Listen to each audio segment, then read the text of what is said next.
Hey YouTube, it's Charlie from Reader Turned Writer, and today I am doing an overview of the three main different types of character arcs. Character arcs are a huge part of any story, and I personally love character arcs. If a book has a really well done character arc, I tend to love the book, and if the character arc is subpar, then I tend to not like the book as much. Today I just wanted to talk about the three different types: positive, negative, and flat character arcs, and kind of tell you what each one entails throughout a three-act structure. And I do have a bullet page for that, so I'll jump right on over to my bullet page and we can dive into some of these details. The three main types of character arcs are positive, flat, and negative. Positive character arcs are the most common, so we'll start there. Character arcs revolve around a universal theme. For a positive character arc, they start off with a fatal flaw connected to this theme. So, for example, the theme might be courage, and the fatal flaw might be that the character is scared to be themselves, or they're scared to stand up for someone else, or they're scared to be a hero. There is a great list of universal themes at the beginning of Save the Cat Writes a Novel. In a positive character arc, all of your characters' growth revolves around this theme. Now I'll quickly break down how you can use the three-act structure to show a character's growth within this theme. Act 1 needs to really play up the flaw. It should be ruining your character's chance of happiness. In fact, they should be totally miserable and their life should just suck. And it should be really clear to the reader that all that unhappiness is caused by the main character's flaw. It should be your main character's fault that their life is so terrible. If they would just make that internal change, if only it was that easy, then all would be hunky-dory. Act 2 is all about your main character trying to fix their problems in the wrong way. They need to make an internal change to make their life better, but at this point, your main character probably doesn't even realize that they need to make that change yet. In fact, during Act 2, often around the midpoint, is when your character should start realizing they have their flaw and need to fix it. They don't actually fix it until Act 3, but you can make it feel realistic by having them start changing in Act 2.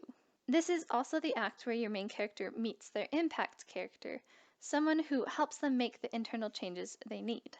In Act 2, you need to let your character go back and forth, up and down, give them victories and losses that are related to their character arc. Make sure that all of the plot, their wants, and their goals tie back to the flaw that they have, so that every time they have a victory or a loss, it is related to their character arc, so we can see that they're trying to change, but just kidding, they can't, because that's how change works. Change is not an overnight thing that happens for us, it's something that we struggle to do. Usually, fixing their problems in the wrong way involves an external fix, the thing that your character wants that is driving the plot. Because they are ignoring their internal want, their life doesn't actually get any better, but because they are working on changing externally, things might seem to get better in Act 2. This all falls down on them at the end of Act 2 when everything that could go wrong does, which is called the all is lost moment. This should hit their character arc hard.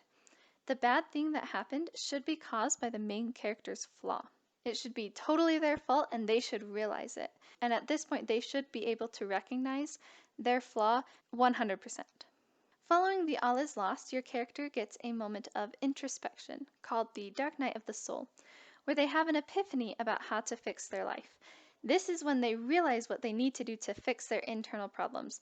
They can have epiphanies for the plot, but it's very important that you make sure that they have an epiphany that involves their character arc here.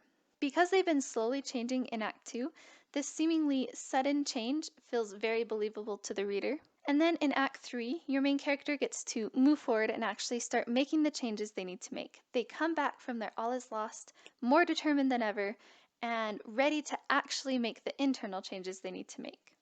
Then, during Act 3, they prove to the reader.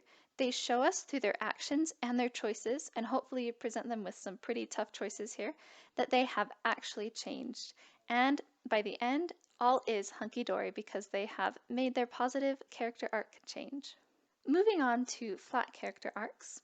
In a flat character arc, there is also a theme, but the main character already believes in the theme. So if the theme is courage, your main character already has courage, but the world around them is flawed. So let's say the theme is acceptance.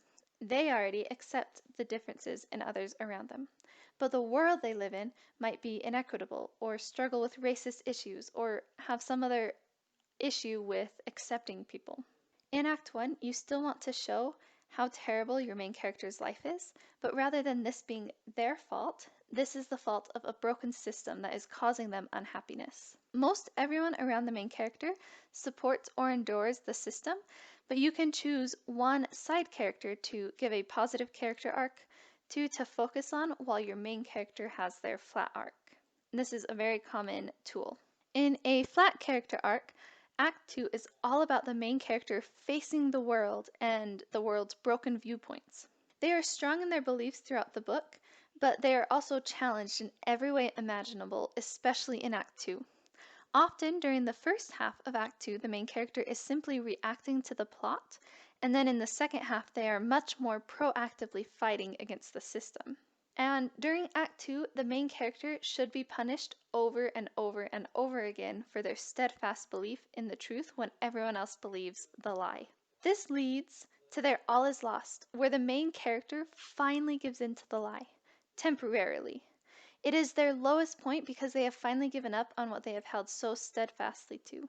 So if you're thinking of the acceptance theme, this could be a moment when they don't accept someone, or they seem to accept that the unacceptance of people is okay. But then, during their dark night of the soul, their epiphany is that they were right all along, and they get a boost of determination. My husband and I always joke that these moments are kind of a psych, like, oh look, they're giving up, oh no. Oh, psych, they didn't. They actually are going to believe what they believed the whole time. The show just wanted you to think that they weren't going to. The third act shows the completion of the side characters' positive character arcs and shows us the main character coming against the world's view head on. The world has some way of hitting the main character hard, but at this point the main character is rock solid in their beliefs and doesn't even waver as they are facing them. The resolution usually ends with the world changing around the main character for the better. This can be the whole world changing, or it can be that side character that you were focusing on at the beginning, or it can be both. The final arc is the negative character arc. There are actually a few different common negative character arcs, but I'll do a more in-depth look at that another time and focus on the basics for this video. Act 1 and 2 are very similar to a positive character arc. Act 1 shows your character's fatal flaw and how it's ruining their life. They believe some sort of lie related to the universal theme. Act 2 shows their ups and downs as they struggle to fix their problems the wrong way. The biggest difference in Act 1 is that rather than building up the main character changing for the better, you are building up to your main character falling lower than they even started at the beginning. The tricky part is to make your reader sympathetic to the main character even as they are making those bad choices. The all is lost is a defining moment for the main character in a negative character arc. This is when all goes wrong because of the bad choice that they made. The key here is to make the reader understand why the main character made the choice they did, because that helps them to be sympathetic to the main character. However, instead of coming back from this moment better than before, like they would in a positive character arc, this is the pivotal moment that leads the main character on their downward trend. The third act of a negative character arc shows the main character destroying themselves and probably many people around them. This is where they reject once and for all the choice to make the internal changes they need.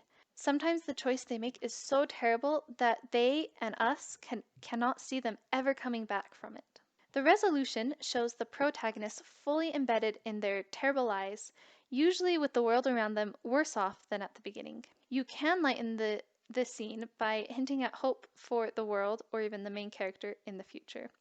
And it's also really good to focus on the journey and what the main character learned throughout, even if they are worse off than at the beginning. That's a basic overview of the different arcs. My personal favorite is the positive character arc. I am a sucker for happy endings and hopeful books. I especially love redemptive arcs. I could literally watch Zuko all day long. I love arcs where it could be a negative character arc, but it actually turns out to be a positive one. Let me know in the comments below what your favorite character arc is.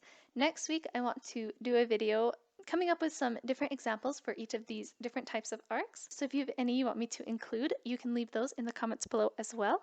If you like this video, don't forget to hit that thumbs up button and to subscribe for lots of writing content. Thank you so much for watching my video. I will see you in the next one.